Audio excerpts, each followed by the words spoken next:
샬롬, 오늘 하루 믿음으로 승리하시길 축복합니다. 오늘 그리스도의 복음 대 다른 복음이라는 제목으로 함께 말씀 나누겠습니다.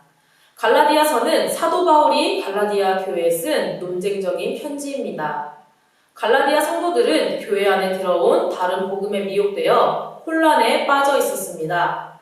바울은 이를 책망하며 처음부터 끝까지 쉬지 않고 거짓 복음을 비판하며 참 복음을 변론합니다. 오늘 본문은 편지의 첫 머리인데요. 갈라디아서는 서신서에 속하기 때문에 편지의 머리에 첫 인사가 등장합니다. 1에서 3절 말씀입니다. 사람들에게서 난 것도 아니요 사람으로 말미암은 것도 아니요 오직 예수 그리스도와 그를 죽은 자 가운데서 살리신 하나님 아버지로 말미암아 사도된 바울은 함께 있는 모든 형제와 더불어 갈라디아 여러 교회들에게 우리 하나님 아버지와 주 예수 그리스도로부터 은혜와 평강이 있기를 원하노라. 바울이 쓴 다른 편지들과 같이 갈라디아서도 발신자인 바울과 수신자인 갈라디아 교회가 언급됩니다. 그런데 다른 것이 있습니다. 바울은 자신의 사도직이 어디에서 왔는지 설명합니다. 사람들에게서 난 것도 아니요 이것은 사도직이 사람들로부터 주어진 직분이 아니라는 것입니다. 또 사람으로 말미암은 것도 아니다. 앞에서 사람들이라고 표현했다면 여기서는 사람이라고 표현하고 있습니다. 이는 바울의 사도직이 어떤 유명한 인물에게서 온 것이 아님을 말합니다. 그럼 누구를 통해서냐? 바울은 자신의 사도직이 예수 그리스도와 그를 죽은 자 가운데서 살리신 하나님 아버지로 말미암아 세워졌음을 강조합니다. 바울의 사도직이 하나님에게서 왔다는 점은 바울이 전하는 복음의 진정성을 확증하는 중요한 것입니다. 편지 첫 부분인 첫 인사에서 바울이 사도직의 근원을 설명하는 것은 뜻밖의 일입니다. 갈라디아서의 처음은 매우 혹독한 질책을 담고 있는데 바울은 예수 그리스도와 하나님 아버지로부터 온 사도직을 바탕으로 책망을 이어가려 한 것입니다. 사도 바울이 하나님이 세우신 사도라는 사실은 그가 전하는 복음이 하나님께로부터 온 것임을 증명합니다. 그리고 그가 전하는 복음이 무엇인지 짧게 이야기합니다. 4절, 5절 말씀입니다.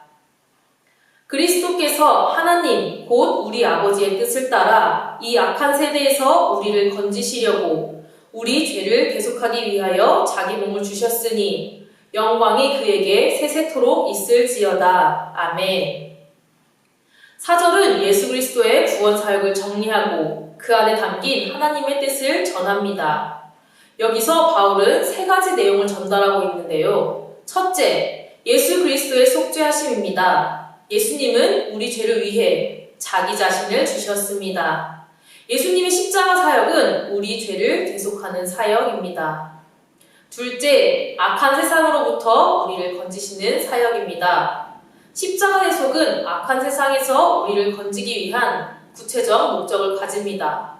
악으로부터의 건짐은 역으로 우리가 선한 일에 힘쓰는 주의 백성이 되었음을 의미합니다. 셋째, 하나님의 뜻을 따라 구원이 성취됩니다. 하나님의 뜻은 하나님의 백성이 그리스도의 구속 사역을 통해 악한 세상에서 건짐받는 것입니다. 바울은 선한 뜻을 이루어가시는 하나님께 영광을 올립니다. 복음은 인간이 만들어낸 이야기가 아닙니다. 복음은 하나님의 뜻을 쫓아 예수 그리스도를 통해 이 땅에 나타난 것입니다. 우리가 그리스도의 복음을 견고하게 붙들어야 하는 까닭은 복음이 하나님께로부터 온 구원의 기쁜 소식이기 때문입니다.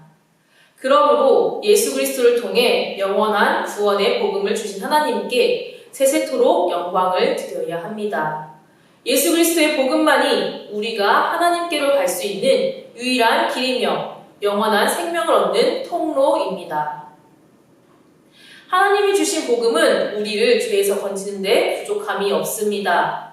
하지만 갈라디아 교회는 그리스도의 복음에 만족하지 못했습니다. 6절 말씀입니다. 그리스도의 은혜로 너희를 부르신 이를 이같이 속히 떠나 다른 복음을 따르는 것을 내가 이상하게 여기노라. 바울은 보통 서신서에서 첫 인사 이후에 감사와 간구의 내용을 전했습니다. 하지만 갈라디아서에서는 갑작스럽게 분위기를 전환해 갈라디아 성도들을 엄하게 꾸짖습니다. 바울은 갈라디아 교인들이 은혜로 부르신 이를 빠르게 떠나고 있음을 이상하게 여기는데요. 이것을 원어 그대로 보면 갈라디아 교인들이 복음을 뒤로 내팽겨쳤다는 의미입니다. 그래서 바울은 큰 충격에 빠집니다. 은혜로 부르신 이는 다름이 아닌 하나님이십니다.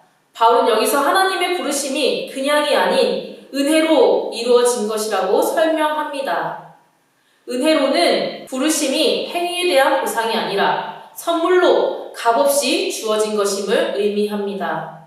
그러나 갈라디아 교인들은 사도 바울이 전한 은혜의 복음을 떠나 다른 복음을 가르치는 거짓 교사들을 따라갔습니다. 하나님을 등진 것입니다. 이어서 바울은 그들이 쫓아가던 다른 복음의 정체를 밝힙니다. 7절 말씀입니다. 다른 복음은 없나니 다만 어떤 사람들이 너희를 교란하여 그리스도의 복음을 변하게 하려 함이라. 바울은 갈라디아 교인들이 따라간 것에 대해 두 가지로 설명합니다. 첫째, 이것은 갈라디아 교인들을 교란합니다. 교란에 담긴 의미는 두려워 떨게 함입니다. 다른 복음은 갈라디아 교인들을 두려워 떨게 했습니다. 하지만 참 복음은 우리에게 자유와 평안을 줍니다. 이것이 참 복음과 거짓 복음의 차이입니다. 둘째, 이것은 그리스도의 복음을 변형시킵니다. 그리스도의 복음은 그리스도에 대한 복음으로 그리스도로부터 시작해 그리스도로 끝나는 복음입니다. 그러나 거짓 복음은 그리스도의 복음을 변형시킵니다. 거짓 복음은 그리스도에게서 속히 떠나게 하는 복음입니다. 갈라디아 교회에 전해진 다른 복음은 예수 그리스도의 복음을 믿는 것과 더불어 모세의 할례와 율법을 지켜야 구원을 얻는다는 것이었습니다. 이것은 그리스도의 복음을 변질시키는 주장입니다. 그리스도를 믿는 믿음이 구원을 보장하지 못한다는 말이기 때문입니다. 바울은 우리가 구원을 얻는데 예수 그리스도의 대속의 공로만으로 충분함을 가르쳤습니다. 바울은 이 복음을 변질시키는 자를 향하여 엄중한 경고를 선포합니다. 8절에서 9절 말씀입니다. 그러나 우리나 혹은 하늘로부터 온 천사라도 우리가 너희에게 전한 복음 외에 다른 복음을 전하면 저주를 받을지어다. 우리가 전에 말하였거니와 내가 지금 다시 말하노니 만일 누구든지 너희가 받은 것 외에 다른 복음을 전하면 저주를 받을지어다. 거짓 복음을 전하는 자들에 대한 바울의 어조는 매우 단호하고 무섭습니다. 경고의 대상은 놀랍게도 우리와 천사를 포함하고 있습니다. 사도랄지라도 또한 영적 존재인 천사랄지라도 이 저주에서 예외되지 않습니다. 바울은 저주를 담은 경고를 2번이나 반복합니다. 9절에서는 누구든지라는 말로 아무도 저주에서 벗어날 수 없음을 말합니다. 마지막으로 바울은 복음에 대한 논리를 하나님과 사람 사이에 놓습니다. 10절 말씀입니다. 이제 내가 사람들에게 좋게 하랴, 하나님께 좋게 하랴, 사람들에게 기쁨을 구하랴, 내가 지금까지 사람들의 기쁨을 구하였다면 그리스도의 종이 아니니라. 이 구절을 원어의 뜻으로 표현하자면 내가 지금 설득하고 있는 목적이 하나님인가 아니면 사람들인가 라는 뜻입니다. 설득의 의미는 다음 절에서 기쁨을 구함에 연결되는데요. 설득의 목적은 상대방의 동의를 얻어 기쁨을 구하는 데 있습니다. 사도는 사람들을 설득해 그들의 기쁨을 구하는 복음은 거짓 복음임을 지적합니다. 만약 자신이 전하는 복음이 사람들을 기쁘게 하기 위한 것이라면 자신은 그리스도의 종이 아니라는 것입니다. 복음을 통한 설득은 오직 하나님 한 분을 향하며 하나님의 기쁨을 구하는 것입니다.